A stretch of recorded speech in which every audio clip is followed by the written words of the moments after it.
আসসালামু আলাইকুম প্রিয় দর্শক, সকলের প্রতি আমার আন্তরিক সালাম ও শুভেচ্ছা। আপনারা একটা বিষয় খুব খেয়াল করছেন কি না, আমাদের দেশে দিন দিন চোরের সংখ্যা বেড়েই চলছে। এত বেশি চোর বেড়েই চলছে, ফেসবুক, ইউটিউব, টিভি চ্যানেল এদিকে চোখ বুলালেই দেখা যায়। যেমন এত বড় একটা ইস্যু, বেনজির ইস্যু, কোটি কোটি টাকার সম্পদ, সেটার পক্ষেও সাফাই গাচ্ছেন আমাদের স্বরাষ্ট্রমন্ত্রী। এখন প্রশ্ন হলো, তাহলে কি বেনজির আহমেদ নির্দোষ? তাহলে সাংবাদিকরা সবাই কি ভুয়া? সাংবাদিকরা কোটি কোটি টাকার সম্পদের খোঁজ বের করে দিল, আর স্বরাষ্ট্রমন্ত্রী সে বলতেছে এটা প্রমাণিত না হলে তারা সবাই নির্দোষ। আমার কাছে মনে হচ্ছে যে একটা বন্ডিং, মানে সুসম্পর্ক, যে চোরে চোরে মাস্তাতো ভাই, এরকম কিছু হচ্ছে না তো? আচ্ছা, হতে পারে, এটা দেখার দায়িত্ব সরকারের, সরকার দেখবে এই বিষয়গুলো। কিন্তু আমাদের খারাপ লাগে, আমরা তো এই বাংলাদেশকে ভালোবাসি, আমরা তো বাংলাদেশেই থাকবো। ওনারা তো বাংলাদেশে থাকবে না, ওনাদের বউ পোলাপান যারা আছে সবাই বিদেশে। এই যে আমাদের মঈনুদ্দিন আহমেদ, সেও কিনা ছাগল কাণ্ডে, ওই ভদ্রলোকের নামটা আমার মনে নাই, তাকে চাকরি ট্রান্সফারের ব্যাপারে সুপারিশ করতেছিল।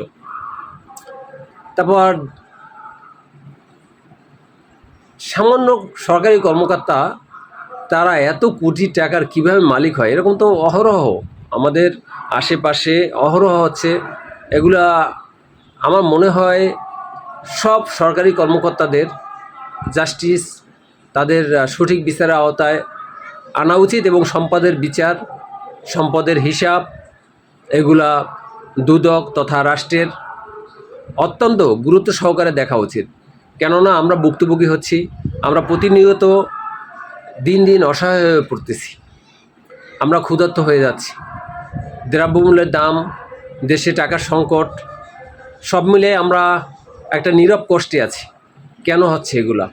হচ্ছে এই গুটি কয়েক দুর্নীতিবাজদের কারণে। এখনও সময় আছে, আপনারা আমরা সবাই মিলে এই দুর্নীতিটাকে নির্মূল করি ইনশাল্লাহ।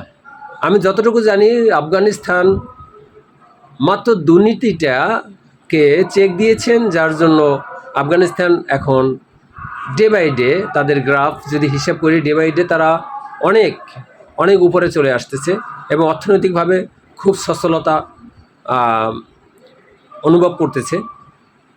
এরকম শ্রীলঙ্কাকে আমরা বলছিলাম দেউলিয়া হয়ে যাবে, কিন্তু শ্রীলঙ্কাও দেখেন এগিয়ে যাচ্ছে। আবার দেখেন শিক্ষক, আমাদের দেশের শিক্ষক হলো কারিগর, মানুষ গড়া কারিগর, দেশ গড়া কারিগর, অথচ আমাদের দেশের শিক্ষক এশিয়া মহাদেশের মধ্যে সবচাইতে নিম্ন অবস্থানে আছে বেতনের দিক থেকে আমাদের শিক্ষক সমাজ। আসলে এগুলো মাথায় কেন আসে না আমি বুঝতে পারতেছি না। আমরা কিভাবে আগাবো? আমরা একটা একটা করে ধরি, আমরা সব ধরতে না পারলে একটা একটা করে ধরি, ইনশাল্লাহ সকল সমস্যার সমাধান হয়ে যাবে। প্লিজ আপনারা সবাই এগিয়ে আসুন এবং আমরা সমস্যার সব পথ খুঁজি ইনশাল্লাহ।